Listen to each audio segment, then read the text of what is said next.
You want to know the funniest thing about humans? They are absolutely terrible at predictions. I mean seriously, catastrophically bad at it. They build entire civilizations on guesses. They elect leaders based on promises nobody believes, and they sentence their own people to death without considering that maybe, just maybe, those people might come back a little upset about it. My name is Krell. I am a Voxarian trade minister, or at least I was before everything went completely insane. I have 17 eyes, blue skin that shimmers like oil on water, and I have lived for 342 years. In all that time, across all the species I have encountered in this ridiculous galaxy, nothing prepared me for what happened when the humans threw Marcus Kane off their planet. Let me back up a bit.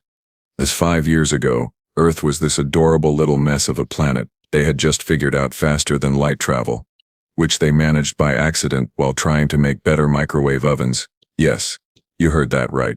Microwave ovens. They stumbled into the galactic community with all the grace of a drunk thoraxian at a diplomatic dinner, and we all thought they were charming in that pathetic puppy sort of way.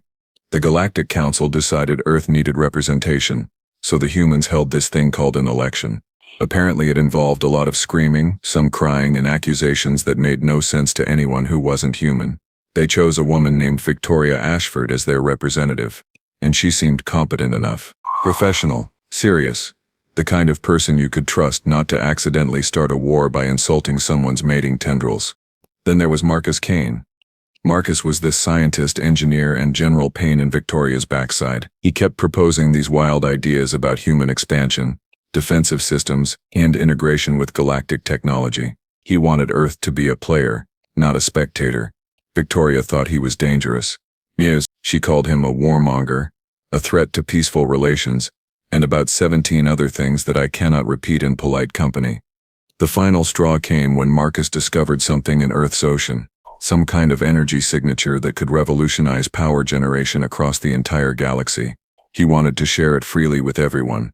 Victoria wanted to keep it secret, use it as a bargaining chip. They argued, it got ugly. Marcus went public with his findings anyway.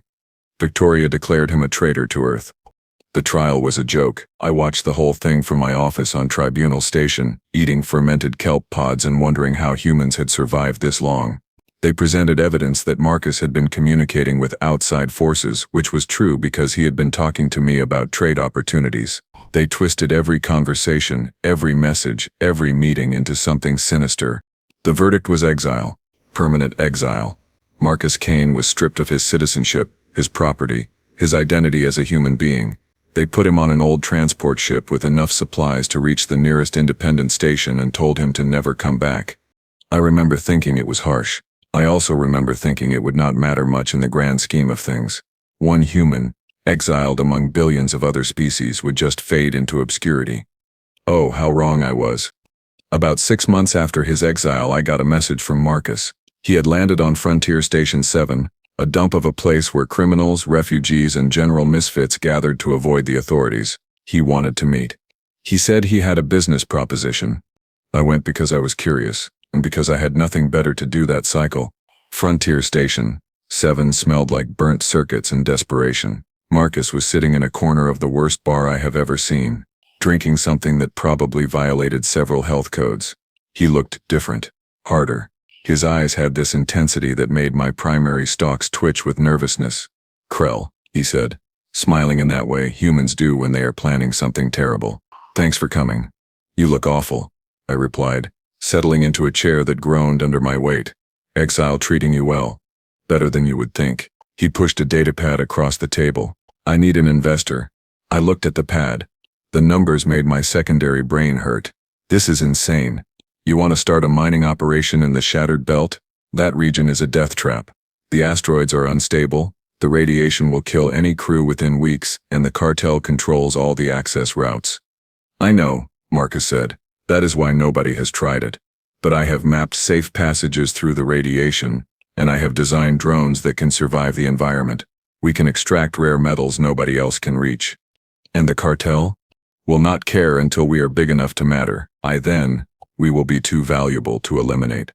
I should have said no. Every instinct I had screamed that this was suicide, but there was something about the way Marcus talked, the absolute certainty in his voice that made me believe him. I invested. It was the smartest and dumbest decision I ever made. The first year was brutal. We lost 3 drone ships to asteroid collisions. We had to bribe port authorities on 6 different stations. Marcus worked 18-hour days, barely sleeping, running calculations and adjusting routes. I started to think I had thrown my credits into a black hole. Then the first shipment of refined titanium-7 arrived at market. Do you know what titanium-7 is? It is the rarest metal in the known galaxy, used in everything from warship hulls to medical equipment. A kilogram of it sells for more than most people make in a lifetime. Dad. We extracted 40 tons in our first successful run. Suddenly, everyone wanted to know who we were.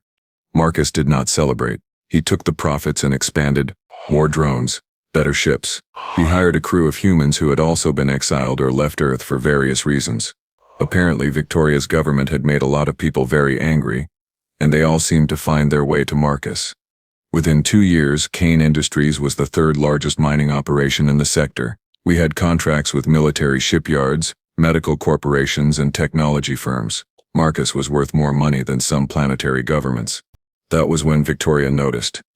The message came through official channels. Earth's government demanded Marcus return all assets to human control, claiming they were stolen using knowledge gained during his time as an Earth citizen. It was legal nonsense, obviously, but it came with an implied threat. Play along or face consequences. Marcus laughed when he read it. Actually laughed. It was not a nice sound. Let them try, he said. I thought he was being reckless. I did not know he had been planning for this moment since the day they exiled him. Marcus had spent 2 years not just building a company, but building connections. He had friends in the Voxarian Trade Alliance, the Thoraxian Defense League, and even the mysterious Phantom Syndicate. He had been carefully, methodically positioning himself as someone the galaxy needed. When Earth tried to freeze his assets, 20 different governments filed protests. When they sent lawyers, Marcus buried them in litigation that would take decades to resolve. When they tried to pressure his clients to stop working with him, those clients laughed because nobody else could provide titanium-7. Victoria was furious. She went on every news channel, every diplomatic frequency, declaring Marcus a criminal and demanding the council take action. She made speeches about human dignity and justice. She really thought she was winning. Then Marcus made his move. He bought a dying star system. Yes, you heard that correctly. He bought an entire star system that was being sold off by a bankrupt noble house. It had 6 planets, 2 asteroid belts, and enough raw resources to fuel an empire. The price was astronomical, but Marcus had the credits. More importantly, under Galactic Council law, owning a star system made him a sovereign entity, not just a businessman, a legitimate government. The news hit the galactic media like a bomb. Within hours, every species was talking about the human who had gone from exile to emperor. The memes alone crashed 3 separate data networks. My favorite was the one showing Marcus sitting on a throne made of Victoria's broken promises, but I digress. Victoria immediately declared the purchase illegal and demanded the council intervene. She called emergency sessions, filed complaints, and generally made a nuisance of herself. The council ignored her. That is the thing about galactic politics. Nobody actually cares about fairness or justice. They care about stability and profit. Marcus had both. He provided resources everyone needed, he played by the rules, and he had powerful friends. Victoria was just annoying.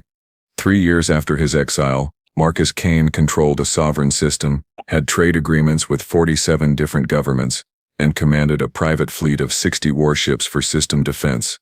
He named his new nation the Independent Territories of Kane, which everyone shortened to ITK, and he offered citizenship to anyone willing to work hard and follow basic laws. People came in waves. Humans who were sick of Earth's government, yes, but also Voxarians, Thoraxians, and hundreds of other species. They came for opportunity, for freedom, for the chance to be part of something new. I became ITK's first foreign minister, mostly because I was too invested to walk away. Marcus offered me a ridiculous salary, my own ship, and a share in the government. I took it because at my age you stop worrying about safe choices and start living a little. Earth was not happy. Victoria gave more speeches. She tried to organize a trade embargo, but nobody joined her. She even suggested military action, which made the council laugh so hard I thought the chairman was going to pass out. Then Marcus did something truly evil. He opened his borders to anyone from Earth who wanted to leave. Free transport, guaranteed housing for 6 months, and job placement assistance. It was a direct attack on Victoria's government, offering her citizens an alternative. 20 million people applied in the first month. Victoria tried to close the borders, but that violated about 600 different council laws. She tried to discredit Marcus, but that just made him more popular. She tried everything she could think of, and nothing worked. Meanwhile, Marcus kept building. He established universities, research centers, and manufacturing facilities. He invited scientists from across the galaxy to work in ITK, offering them funding and freedom Earth never provided. Breakthroughs in medicine, engineering, and physics started coming out of ITK laboratories at a pace that made everyone else look slow. By year 4, ETK was the fastest growing power in the galaxy. Marcus had gone from exiled traitor to legitimate rival to Earth's government. He had trade deals with everyone, defensive pacts with major powers, and a population that genuinely seemed happy. I asked him once, during a late-night planning session, if this had been his goal all along. Lunai, he looked at me with those intense human eyes and smiled. I just wanted to prove Victoria wrong. You have done more than that, I said. You have built an empire.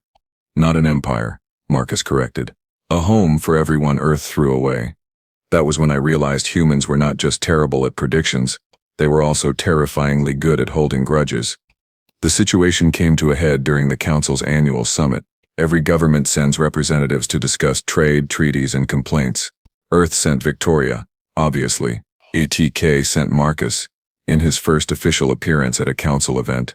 The tension in that chamber could have powered a fusion reactor. Victoria sat with her delegation, glaring across the room at Marcus. Marcus sat calmly reviewing data on a pad, completely ignoring her existence. When it came time for new members to address the council, Marcus stood. Honorable members, he began, his voice carrying across the massive chamber. I come before you as leader of the independent territories of Kane. We are young, but we are growing. We offer friendship, trade, and cooperation to all peaceful nations. Standard diplomatic speech.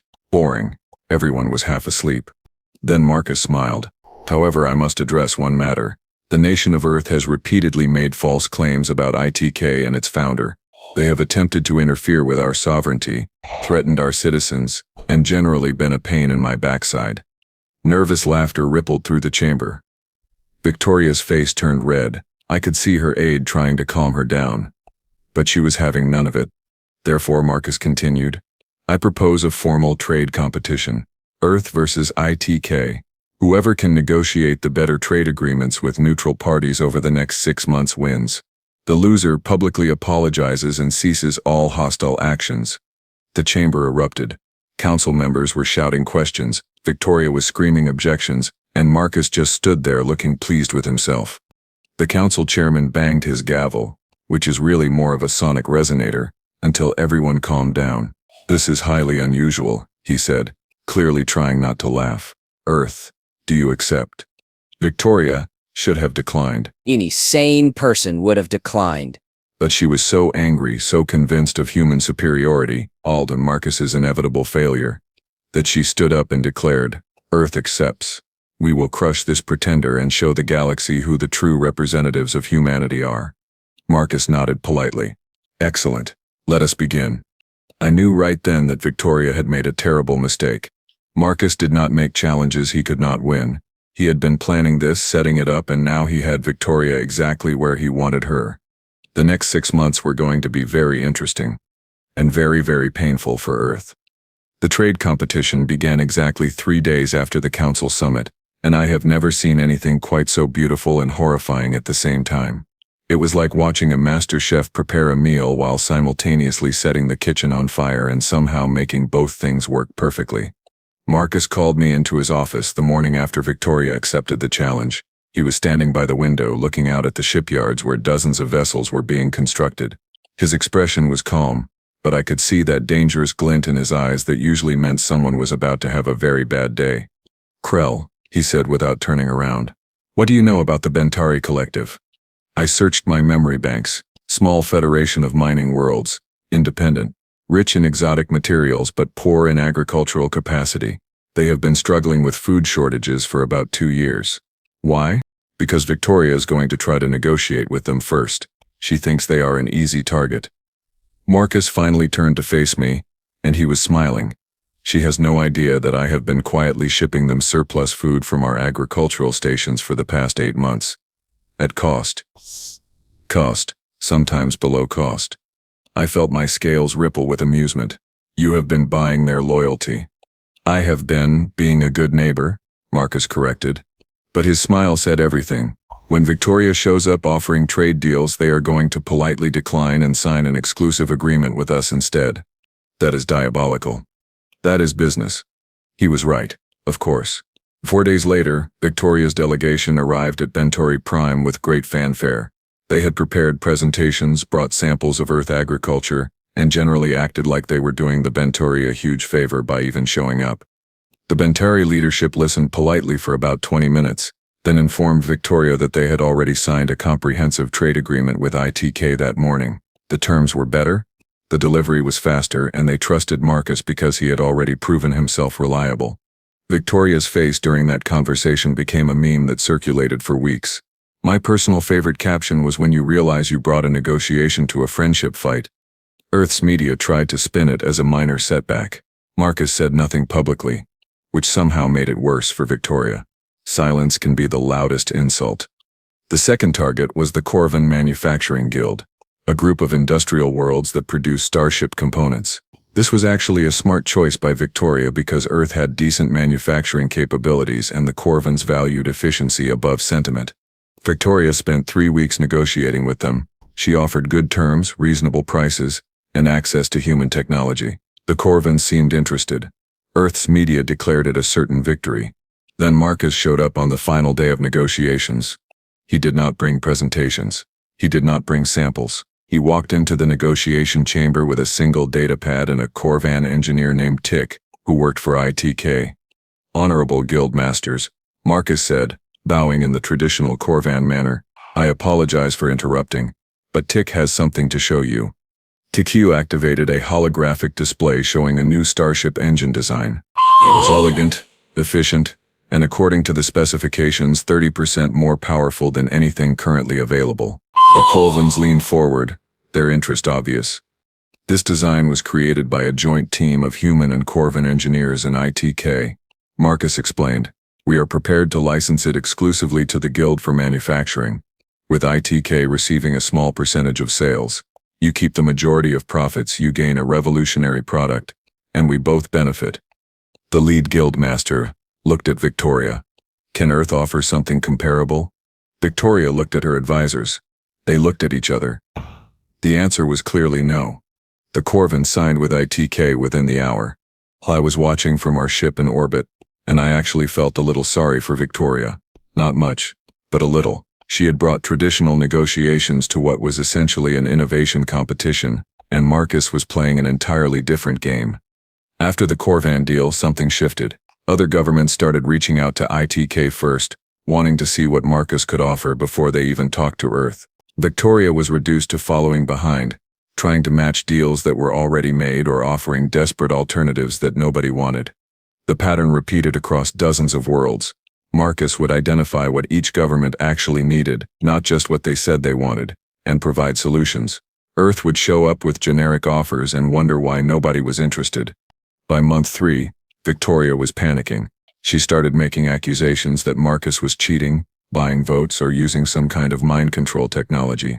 The council investigated and found nothing because there was nothing to find. Marcus was just better at this than she was. That was when Earth made their biggest mistake. Victoria decided to target Marcus's personal reputation. If she could not win on trade, she would win by destroying his credibility. Earth's media networks began running stories about Marcus's past, painting him as a dangerous radical who had been rightfully exiled. They interviewed people who claimed he had been unstable, aggressive, and untrustworthy even before the trial. They even found his ex-wife, a woman named Jennifer who had divorced him 2 years before the exile. She went on every major network, claiming Marcus had been obsessed with power, manipulative, and emotionally distant. The story spread. Some governments that had been considering ITK agreements started hesitating. Victoria thought she had finally found her winning strategy. Marcus remained silent for 2 weeks, while the media storm raged. I asked him several times if he wanted to respond, but he just smiled and said he was waiting for the right moment. The right moment came during a live broadcast interview that Victoria had arranged with the galaxy's most popular news network. She was in the middle of explaining how dangerous Marcus was when the host interrupted with breaking news. "We have just received a data package from ITK," the host said, looking confused. "It appears to be a comprehensive timeline of Marcus Kane's life with supporting documentation." Victoria's expression went from confident to worried in about 2 seconds. The data package was everything. Every project Marcus had worked on before his exile, with testimonials from colleagues praising his integrity, every charitable donation he had made, which were considerable, every innovation he had contributed to human society, which had been systematically ignored or claimed by others. Then came the personal stuff, messages between Marcus and Jennifer showing that she had left him because he would not use his government connections to advance her business interests. She had literally asked him to be corrupt, and when he refused, she divorced him and tried to destroy his reputation. The interview transcripts from his trial, showing how evidence had been manipulated and witnesses had been coached. The financial records proving Victoria had received campaign contributions from corporations that wanted Marcus's ocean energy discovery suppressed because it would hurt their profits. Everything. Marcus had documented everything. The host turned to Victoria. "Would you care to comment on these revelations?" Victoria tried. She really did. She claimed the documents were fake, then claimed they were taken out of context, then just started yelling that Marcus was a liar. It was not a good look. The interview ended early. Within hours, independent verification confirmed that all of Marcus's documents were authentic. Earth's media tried to ignore the story, but Galactic networks ran with it. The narrative flipped completely. Marcus went from dangerous exile to wronged hero. Victoria went from defender of Earth to corrupt politician who had destroyed an innocent man. Public opinion across the galaxy shifted hard. Governments that had been hesitating rushed to sign agreements with ITK. Some that had already signed with Earth tried to renegotiate. Victoria's support on Earth itself started crumbling as citizens realized their government had lied to them. By month 5, the competition was effectively over. HFY had secured 43 new trade agreements. Earth had managed 6, and 3 of those were with governments that felt sorry for them. Victoria stopped attending council sessions. Her advisors started resigning. Earth's government was in chaos. Marcus called me into his office again. He was reviewing something on his datapad, and he looked tired. Not defeated tired. Satisfied tired. The kind of exhaustion that comes after completing a massive project. "We won," I said, stating the obvious. "We did," Marcus agreed. "But I want to do something else." "What?" He showed me the datapad. It was a proposal for a new trade initiative, offering Earth favorable terms on several ITK resources, including the ocean energy technology that had started this whole mess. The terms were generous. Almost too generous. "You want to help them?" I said, surprised. "After everything Victoria did to you?" "I want to help the people of Earth," Marcus corrected. "Victoria does not speak for all of them. Many humans disagreed with my exile, but had no power to stop it. They deserve better than to suffer, because their leader made bad choices. This will make you look weak," I warned. "Some will see it as surrender. Let them." Marcus leaned back in his chair. "I did not do any of this for revenge, Krell. I did it to prove a point, that you cannot silence people by throwing them away. That the people you discard might become the people you need. Victoria wanted me gone because I was inconvenient. I wanted to show her that inconvenient people are often the most important ones." I looked at this human who had gone from exile to empire in 5 years, and I finally understood him. He was not driven by hate or anger. He was driven by spite, which is somehow much more powerful. The spite to prove everyone wrong. The spite to succeed when they wanted him to fail. The spite to be generous when they expected him to be cruel. Humans are terrifying. The final council session for the competition was scheduled for week 26. Everyone expected Marcus to show up and deliver a crushing victory speech. Victoria had not been seen in public for 2 weeks, and rumors said she was preparing to resign.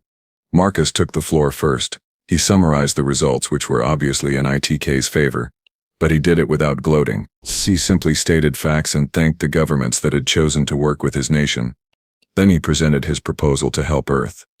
The council chamber went silent. You could have heard a feather drop if any of the species present had feathers. Victoria's replacement delegate, a younger man named Thomas who seemed much more reasonable, looked shocked. "Why would you do this?" Thomas asked. "We exiled you. We tried to destroy you. We deserve nothing from you. Marcus smiled, and for the first time in years it looked genuine. Because I am petty enough to be kind when you expect cruelty. Because helping you proves my point better than crushing you ever could. And because despite everything, I am still human. Earth is still my home world. I want it to thrive, even if its government has been run by idiots. The chamber erupted in laughter. Even Thomas smiled, though he looked like he wanted to be angry but could not quite manage it. However, Marcus continued. These terms come with conditions. Victoria Ashford must resign. Earth must issue a formal apology for my wrongful exile, and Earth must reform its government to include more oversight and less concentrated power. Thomas nodded slowly. I will bring this to our leadership, but I suspect they will agree. Victoria has already submitted her resignation. It will be official tomorrow. Then we have an accord, Marcus said. The council voted to officially end the competition and declare ITK the winner, though by that point it was just a formality. Earth's formal apology came 3 days later. It was brief, somewhat grudging, but legitimate. Marcus accepted it publicly and began implementing the aid program. 6 months after that, I attended a celebration on New Threshold, the capital planet of ITK. The population had grown to 100 million. The economy was booming.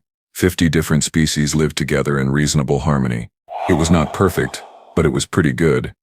Marcus gave a speech to the assembled crowd. He talked about second chances, about building something new, about proving that exile does not have to be the end of the story. Afterward, we sat in his office drinking something humans call whiskey that tastes like burning but in a pleasant way. Do you ever regret it? I asked. The exile, I mean. If you could go back and prevent it, would you? Marcus considered the question for a long time. You know, he finally said, being exiled was the worst thing that ever happened to me. It was also the best thing. It forced me to become something more than I was. It gave me perspective. It showed me who I really am when everything is stripped away. And who is that? Someone who does not quit. He raised his glass. To exile. May it make us all stronger. I raised my glass and drank. The burning felt appropriate. 3 years later, ETK had become one of the major powers in the galaxy. Earth had reformed its government and was slowly rebuilding its reputation. Victoria had disappeared from public life entirely. Last I heard, she was teaching political science at a small university somewhere and probably warning students about the dangers of making enemies out of brilliant people. Marcus continued leading ATK with the same intensity he brought to everything. He never returned to Earth. Even when they offered to restore his citizenship, he said he had found a new home and did not need the old one anymore. As for me, I am still foreign minister. I am still making ridiculous amounts of credits, and I am still trying to understand humans, though I suspect I will be trying for the rest of my very long life. Because here is what I learned from Marcus Kane. Humans are not special because they are strong or smart or technologically advanced. They are special because they are stubborn, stupidly, impossibly, irrationally stubborn. Tell them they cannot do something, and they will do it just to prove you wrong. Exile them, and they will build empires. Try to destroy them, and they will offer you aid. They are the most frustrating, confusing, brilliant species I have ever encountered, and I would not trade working with them for anything in the galaxy.